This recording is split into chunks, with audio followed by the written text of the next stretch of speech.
Η ιστορία ξεκινά το 1940, όταν η ελληνική αντικατασκοπία είχε ήδη οργανώσει ένα δίκτυο που στόχευε στην παρακολούθηση και εξουδετέρωση εχθρικών κατασκοπευτικών ενεργειών. Υπό τη διεύθυνση του στρατηγού Παπάγου, η Ελλάδα βρισκόταν πάντα ένα βήμα μπροστά από τους Ιταλούς. Αντί να συλλάβουν αμέσως τους κατασκόπους, οι ελληνικές αρχές επέλεξαν να τους παγιδεύσουν, επιτρέποντάς τους να συνεχίσουν τη δράση τους. Η ελληνική υπηρεσία αντικατασκοπίας παρακολουθούσε στενά τους Ιταλούς κατασκόπους, συμπεριλαμβανομένων υψηλόβαθμων αξιωματικών στο Γενικό Επιτελείο Στρατού, διασφαλίζοντας ότι θα συνέχιζαν να μεταφέρουν παραπλανητικές πληροφορίες στους Ιταλούς.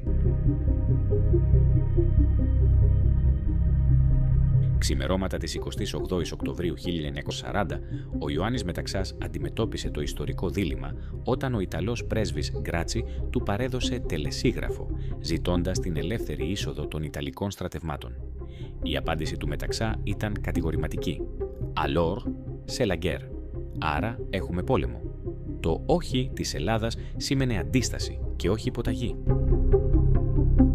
Το πρωί της ίδιας ημέρας, ο στρατηγός Παπάγος συγκάλεσε πολεμικό συμβούλιο, γνωρίζοντας ότι υπήρχαν Ιταλοί κατάσκοποι μέσα στις τάξεις του στρατού. Στο συμβούλιο ανακοίνωσε πως η ελληνική άμυνα θα περιοριζόταν στη Θεσσαλία, αφήνοντας τη Μακεδονία απροστάτευτη.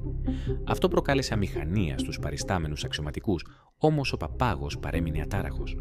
Μόλις έμειναν μόνο οι αρχηγοί των τριών όπλων, αποκάλυψε την αλήθεια. Αυτό που παρακολουθήσατε ήταν μια μπλόφα. Το πραγματικό συμβούλιο θα γίνει αργότερα στη Σχολή Ευελπίδων.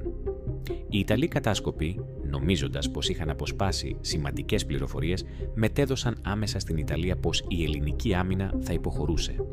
Στη Ρώμη, οι πληροφορίες αυτές δημιούργησαν την εντύπωση ότι η επικείμενη σύγκρουση θα ήταν εύκολη υπόθεση. Ωστόσο, η Ελλάδα κινήθηκε αστραπιαία. Μέσα στις πρώτες ώρες του πολέμου, πάνω από 100 Ιταλοί κατάσκοποι συνελήφθησαν σε διάφορες πόλεις της χώρας, αποδυναμώνοντας δραματικά το δίκτυο κατασκοπίας του εχθρού. Οι συλλήψεις αυτές έγιναν πριν καν ξημερώσει, επιβεβαιώνοντας την ετοιμότητα της ελληνικής αντικατασκοπίας. Η στρατηγική του Παπάγου, συνδυασμένη με την ταχύτητα των ενεργειών των ελληνικών υπηρεσιών και το σθένος των στρατιωτών στην πρώτη γραμμή, επέφερε σοβαρό πλήγμα στους Ιταλούς. Αυτή η επιτυχία έδωσε στην Ελλάδα την πρώτη συμμαχική νίκη κατά τον Δεύτερο Παγκόσμιο Πόλεμο.